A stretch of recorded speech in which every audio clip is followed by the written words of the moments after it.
A lot of people are claiming that our good pal in College Station, Jimbo Fisher, is in a must-win situation. Why? Well, because he lost last week against App State. Stunning, I know. More stunning than the final score was the box score. Okay, if they were -5 turnovers, I get how they could lose as a 17 or 18-point dog. But man, 82-38 plays run advantage for App State is a number just burned in my head for the rest of eternity.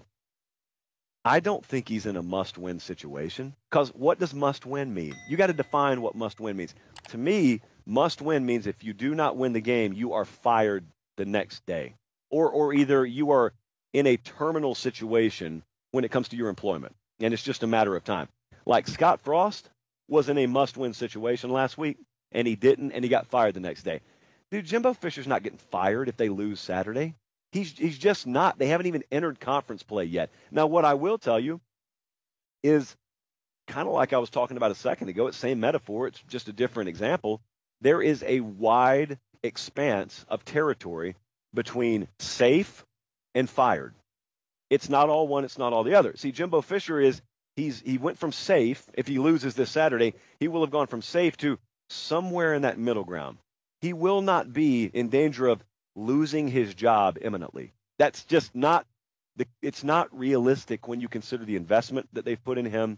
It's not realistic when you consider the class they just brought in. Now, having said all that, the question was, what could put him on the hot seat? What could put him on the hot seat is not a certain record this year. Let me paint you two scenarios to tell you what I mean. Let's say scenario A, they go 7-5. They lose Saturday, they lose to Bama, they lose to LSU, they go 7-5. But the locker room's fully bought in. They just weren't a good team. That's scenario A. Scenario B is they go 8-4. Better record, but the locker room is cancerous, totally toxic, and you've got infighting, and you got all sorts of off-the-field drama. Which scenario would you like? Which scenario is more likely to cost a man his job? I would argue the better record, but the worse internal dynamic. So it's not always about what number has to be in the loss column for this guy to be in trouble. It's a lot more than that.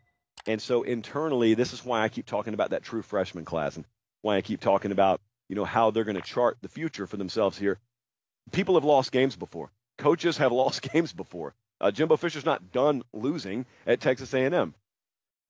The question is, does he keep it on the rails behind the scenes? Consequences of success is a phrase I throw out a lot on this show, and they have not had the on-field success yet. But when you start recruiting like they have, you could start dealing with a set of issues that only a very few programs in America are even in position to deal with. And the thing about it is, in irony, the only way you get to deal with those issues is if you do something really, really well at a high level. So the one other thing that I want to talk about with Jimbo, and it sounds kind of counterintuitive based on what I just said. The one thing, and the reason I didn't pull any punches with him the other night, is number one, he's grown up and can handle it. Number two, there's a temptation to talk about this guy like he's still building something, like he's still in his first or second year. Billy Napier's in his first year. Okay, Josh Heupel is in his second year at Tennessee. It's totally reasonable to talk about those guys as still being in ascension mode. This is Jimbo's fifth year, man. There is no give him time to build. When you get paid what he's paid, when you have the kind of support and investment he has, this is why you have not heard me bash Texas A&M fans. You're right, and you're justified in your high expectation level. Because when he came there, he told you what he needed from you, both the fan base, the donor base, the university, and where have you told him no? You haven't told him no anywhere.